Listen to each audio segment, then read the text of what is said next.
ژوندي کړیو د کوهستان یو عالم مولانا سلیمان د دې کافی شرح هم لیکلی دا او دلته د هغه زیه او نوسیوم شاه زه چې پټن کې تعلیم ما نو د هغه نه ما په خپله هم تپوس کړی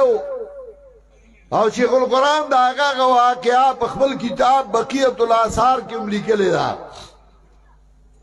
درس کې هغه شریکو یو ورځ شیخ القرآن ته وایي چې بیګا ما خوب ولیده چې زه تا سره یم روانې یو ځای کې جناب رسول الله صلی الله علیه وسلم ناست دی صحابه کرام ملګري ورسره دي د خوب حالت دی تا په سلام واچو رسول الله صلی الله علیه وسلم ستانه تاسو کوي چرته زی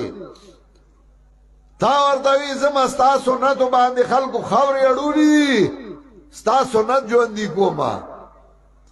وی رسول الله صلی الله علیه وسلم ډیر خوشاله شو او مرګرو ته وی تاسو ور سره ورشئ د زما سنت ژوندي کوي زګه سنت ژوندي کول حدیث کې راځي من احیا سنتا امیتت